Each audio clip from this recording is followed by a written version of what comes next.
হাওর অঞ্চলে অবস্থিত বিভিন্ন উপজেলায় যাতায়াতের জন্য কিশোরগঞ্জ জেলা শহরের মধ্য দিয়ে রাস্তা অতিক্রমের বিকল্প নেই।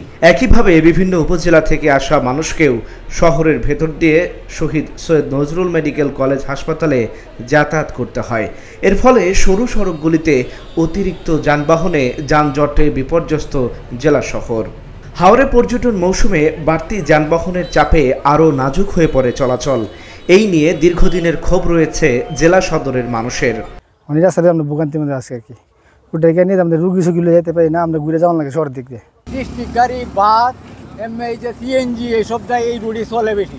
একটমপুরের যে জামটা হয়, এই জামটা আমরা প্রায় ঘন্টা 2 ঘন্টা লয়ে টানতে আমরা শহরে উঠতে গেলে খুবই ঝামেলা হয়।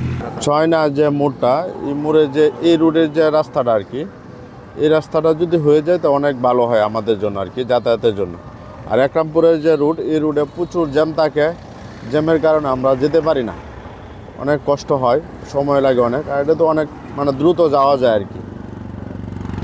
আর এটাই সরকারের কাছে এটাই অনুরোধ যে দ্রুত এই রাস্তাটা হয়ে যায়, এটাই আমাদের জন্য ভালো হয় আর কি। আমার কাছে যেটা মনে হয়, একরামপুরের যে মোড়টা, সেই মোড় থেকে 32 বাস স্ট্যান্ডের হয়ে যে বাইপাস সড়কটা, সেই বাইপাস সড়কটা অতি দ্রুত হয়ে যাওয়া উচিত।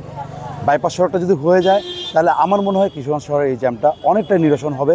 জেলা শহরে যানজট নিরসনে এবং হাওর অঞ্চল ও মেডিকেল কলেজ হাসপাতালে নির্বিঘ্নে যাতায়াতের সুবিধার্থে 2019 সালের নভেম্বর মাসে 731 কোটি 31 লাখ টাকা ব্যয়ে একটি প্রকল্প একনেকে অনুমোদিত হয়।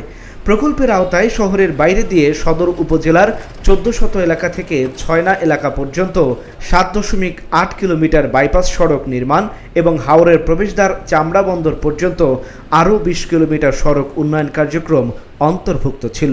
কিন্তু মাটি ভরাট ছাড়া কাজের কাজ এখনও কিছুই হয়নি। বর্তমানে বাইপাস সড়কের কাজে ধীরগতি থাকায় এখান দিয়ে চলাচলকারীরা জানিয়েছেন ক্ষুব্ধ প্রতিক্রিয়া। এই রাস্তাটা হলো অত্যন্ত গুরুত্বপূর্ণ রাস্তা। এটা শহরের জন্য অত্যন্ত বিরাট গুরুত্বপূর্ণ একটা রাস্তা। যেহেতু এই রাস্তাটা যদি চালু হয় তাহলে শহরে প্রায় 1 ঘন্টার যানজট কমে যাবে গা। তো 1 ঘন্টার যানজট কমে গেলে এই রাস্তাটাতে যদি এই বাইপাস যে সড়কটা, এটা প্রায় 2 বছরের মেয়াদে এটা চালু ছিল। কিন্তু আসলে ফোনা মতো এই যে না 2 বছরের মেয়াদ চলে গেছে। কিন্তু চলে গেলে এই রাস্তাটার কারণে আমাদের জনগণ অত্যন্ত কষ্টে আছি। আমরা জনগণ খুবই কষ্ট পাই। কিন্তু এই রাস্তাটাতে যেহেতু বড় বড় ট্রাক, এই বাস চলার কথা ছিল, কিন্তু অন্ত যাইতে পারে না এই রাস্তাটা চলার এই কমপ্লিট না হওয়ার কারণে। কিন্তু এই রাস্তাটা যখন কমপ্লিট হবে তখন আমাদের জনগণের বিরাট একটা উপকার হবে। এই যে যে রুটটা হইতেছে, এই রুটটা দ্রুত গতিতে হয়ে যায় তাহলে আমরা জনগণের লাগি খুবই সুবিধা। কিছু টাকা আপনার বাকি আছে, পাইছে না। আর কারটা আপনার স্লোভাবে হইতেছে। যদি আপনার কারটা দ্রুতভাবে হইতো তা আমাদের জনগণের খুব উপকার হইতো। আমি প্রশাসনের কাছে আকুল আবেদন করছি, অতি দ্রুত, যত দ্রুত সম্ভব এই বাইপাস সড়কটা আপনারা শেষ করুন। আমাদের এই সরকারের কাছে আমাদের বিনত অনুরোধ রইল যে এই রাস্তাটা যেন দ্রুত গতিতে এই রাস্তাটা যেন চালু করে দেয়। প্রকল্পের মেয়াদ শেষ হওয়ায় কিছুদিন কাজ বন্ধ থাকে। আবারও এই বছরে প্রকল্পের মেয়াদ বাড়ানো হয়েছে বলে জানান সড়ক বিভাগের সংশ্লিষ্ট কর্মকর্তা। জমি অধিগ্রহণ বিলম্বিত হওয়ার কারণে এমনটি হয়েছে বলেও জানান তিনি। যশোদুল হয়ে 1400 পর্যন্ত একটি নতুন বাইপাস সড়ক নির্মাণের যে প্রকল্পটি, সেই প্রকল্পটির মেয়াদ 2024 সালের জুনে মেয়াদ উত্তীর্ণ হয়ে যাওয়ার প্রেক্ষিতে আমরা 2 বছর ব্যয় বৃদ্ধি ব্যতিরেকে মেয়াদ বৃদ্ধির প্রস্তাব প্রেরণ করি। ওই প্রকল্পের মেয়াদ এই চলমান মাসের শুরুর দিকে অনুমোদিত হয়েছে।